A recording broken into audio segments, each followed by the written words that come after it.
for coming here tonight. This is a story, a troubled story perhaps, yet a story, no more, no less.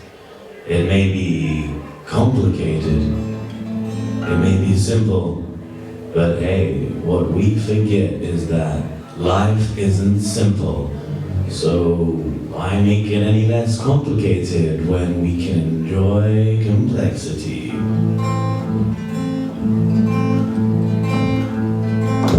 Back in my time, life was simple, or so it seemed simple.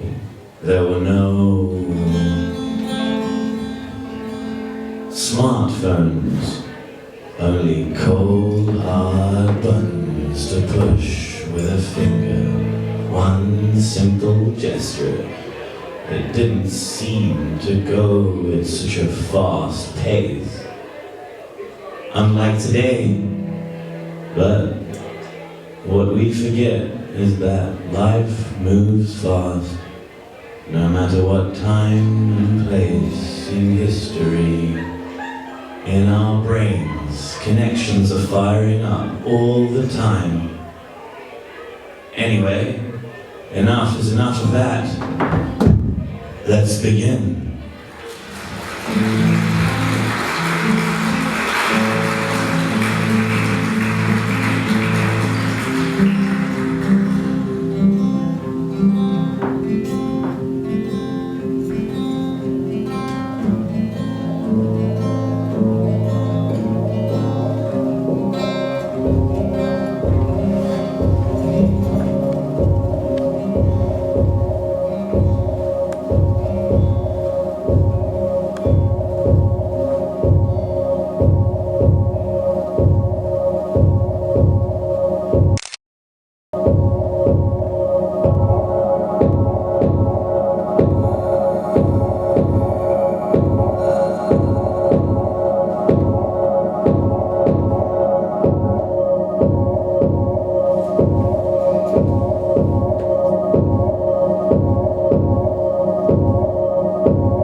let us now talk about the structure of the brain cell, the neuron. A neuron is made up of three elements. One, dendrite, the dendrite tree. Two, the cell body called soma. And three, an axon. And that can be as long as several meters in length. At the very end of the axon, there are terminal buttons which link onto another neuron, making a connection. And this space between one neuron and another, on the most infinitesimal of levels, is called the synaptic cleft. Here, the neurons make a connection one to the other, which is called a synapse.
'cause the sun you fall, no one is so dear to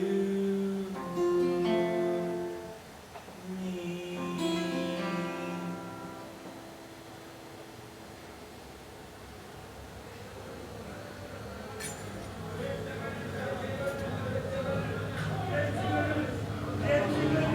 I was sitting on a sun-baked concrete pavement in a marketplace, beneath the towering marble ruins and slopes of olive trees. I watched the people of the marketplace hurry to and fro, going about their business. The early afternoon sun couldn't deter the tourists. I was waiting for our driver to come and pick us up, to take us onto the film set. A long, long drive south. Have you ever been transported by a melody to another place, another time? As I was sitting there, I saw through the crowd what looked like a tail. A fox. I blinked my eyes, for you can never be sure of the line between reality and illusion in these ancient streets. But for sure, there it was, a fox.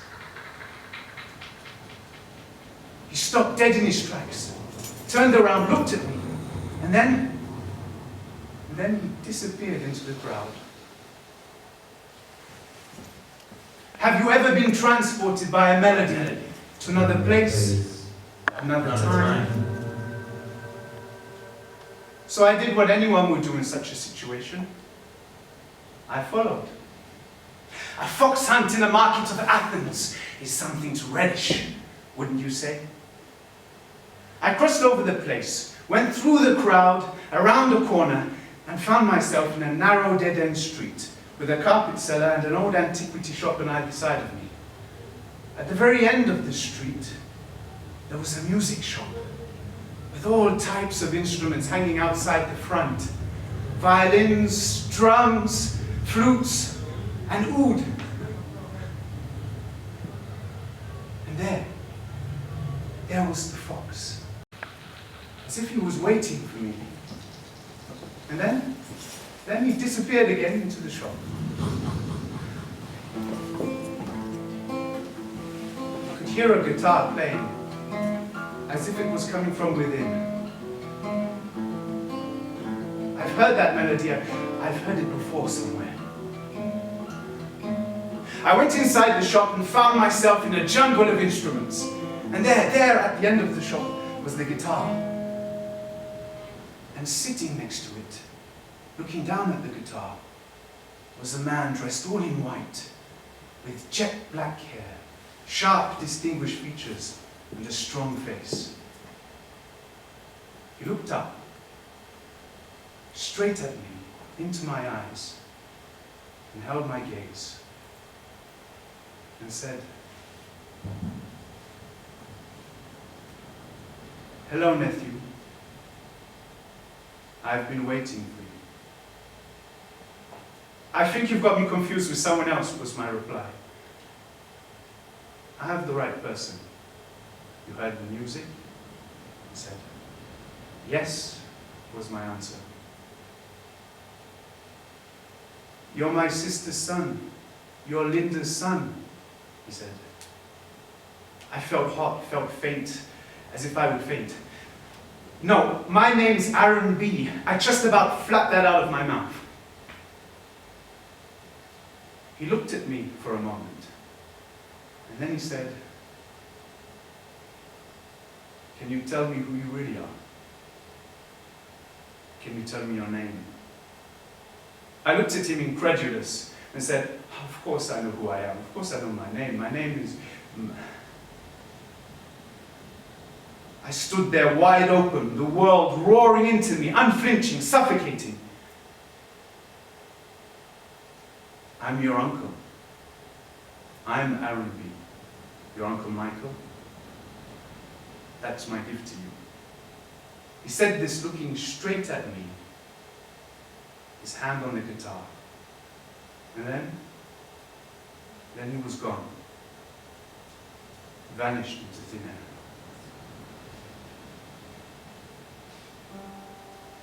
I'm your uncle. I'm Aaron B. I'm your Uncle Michael. That's my gift to you. Have you ever been transported by a melody to another place, another time? On the empty sheet, there was a sheet of paper on the empty chair. Something was scrawled on it. I picked it up, and it went like this. Be sure that by and by, I do, in country walks and memory, bestow my deepest thoughts on you.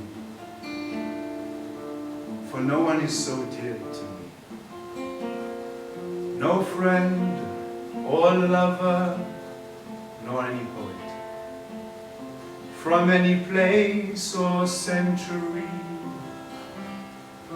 can know my life the way you know it,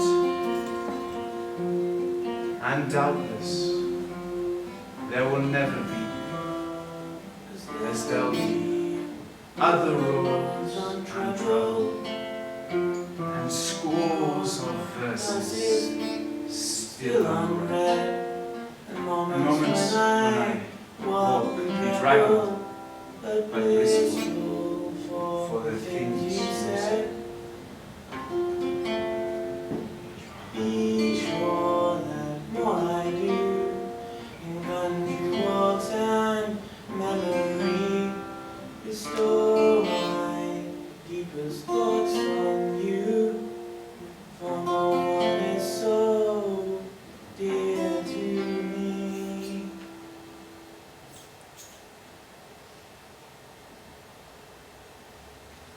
I folded the poem in half and put it back into my pocket. I went over to the guitar, and when I touched it, I was suddenly in another place.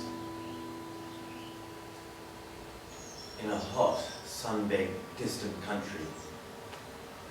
In the distance, I could see mountains on either side of me. I was in a valley, rich and fertile land, yet dried up and earth-cracked in the summer heat.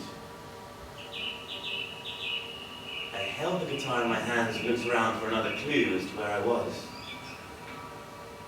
In front of me, not far off, I could see what looked like a man, with the head of a fox and a red bushy tail.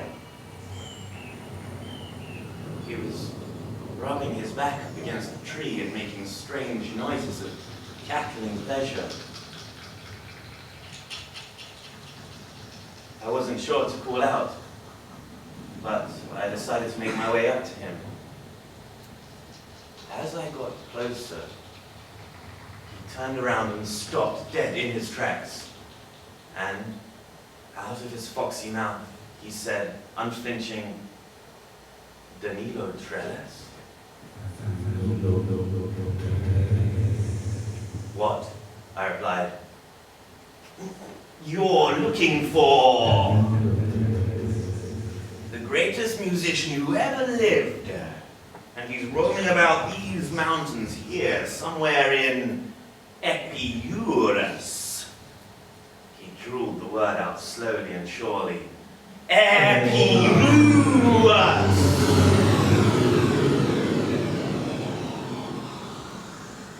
And licked and smacked his lips in pleasure. I looked at him. "Why do you think I'm looking for this musician?" I said.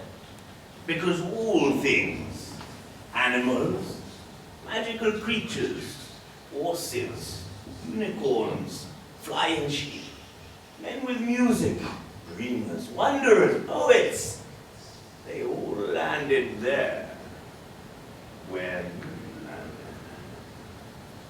"And why do they look for this musician?" I said. "Because everyone is on a quest to look for him and find him. to learn the most perfect and unique melody ever composed. He looked at me and blinked his dark black eyes and continued purringly onwards, looking for the perfect harmony, looking for the perfect balance in life, looking for beauty. They all do, as Quixote did with his windmills. And with that, he lifted his tail up high and disappeared behind a tree, leaving me to begin my quest for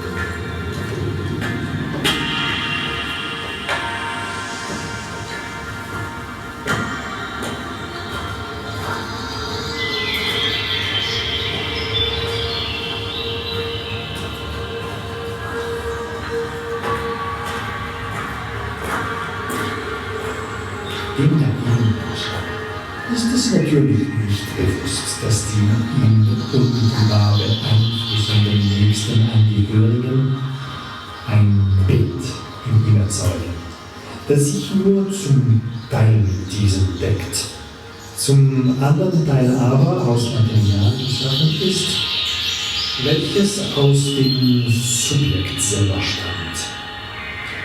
Die Imago entsteht aus dem Einpacken der Eltern und aus den spezifischen Reaktionen des Kindes. Sie ist daher ein das Objekt nur sehr bedingt wiedergebendes Bild. Der naive Mensch ist natürlich des Glaubens, dass die Eltern so sind, wie er sie sieht.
Uncle Michael, are you there? Yes, Mehdi. I'm here. Why did you change your name from Michael to R&B like that? R&B was my stage name. And Michael wasn't enough? It was too plain. For me, anyhow. I'm no Michael Jackson. And then, why did you change it back again to Michael?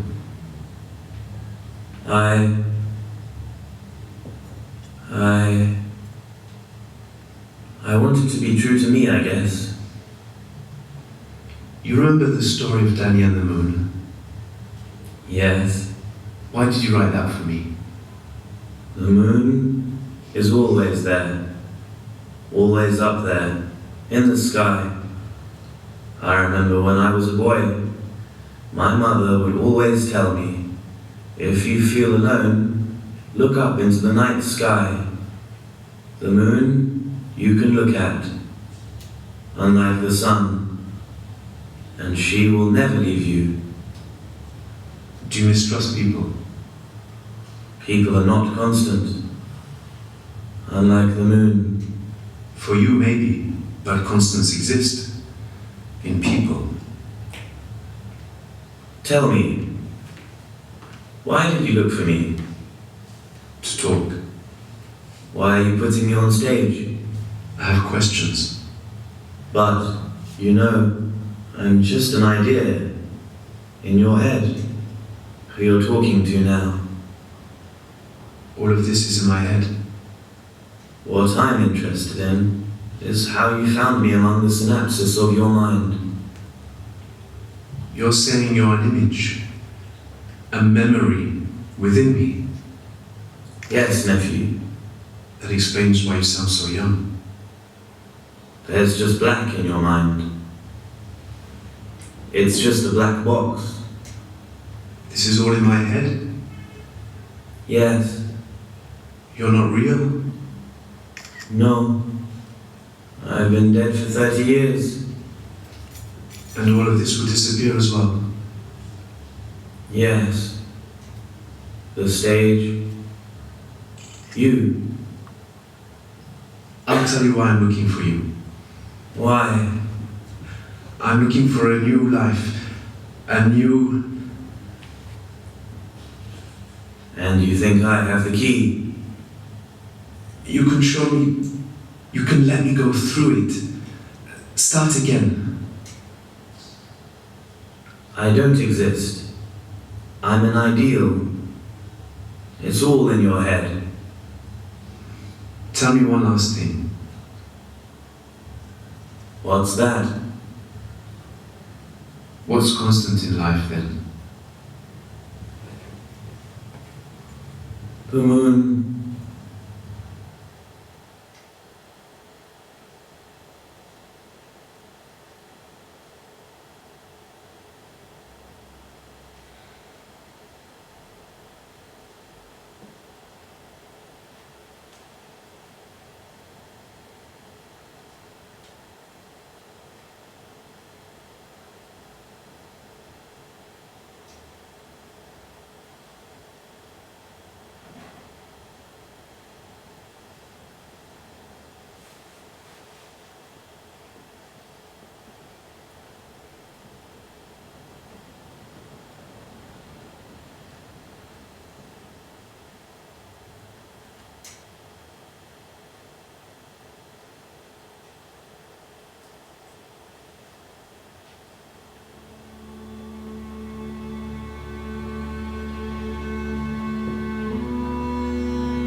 While you shudder at the sound of traffic, your younger brother resists and dreams. And someone sings her native songs to him, carried only by the stream, but still her voice can grant his wish that he could slip into the current to join the petal and the fish and flow downstream toward the river to find the ocean and return to steal you from the love of some city and bring you here among the firs to all the joys of Tuscany.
Dans 10 minutes, on va projeter un film qui est lié à la même thématique, la mémoire, le thème de l'oncle et tout ça. Voilà. Si vous voulez rester, vous pouvez regarder, voilà, visionner le film avec nous. Mais c'est un premier squelette, première version du film, parce que voilà, c'est comme ça. Il n'y a pas de sous-titres en français aussi, c'est en anglais. Mais c'est quand même, il y a 2 scènes voilà, en anglais. Il n'y a pas, c'est pas tout le film. C'est un film un peu poétique, à la Tarkovsky, voilà, Dogman. Il y a plein d'inspirations de partout. Voilà, il y a mon équipe aussi qui a fait le film, et Rodrigo qui fait le son, et mon frère qui joue dedans, et Mathieu aussi qui joue dedans. Voilà, Pascal, Thomas, qui sont là. Et du coup, si vous voulez rester dans un quart d'heure, voilà, après un verre, voilà, vous êtes bien. Merci.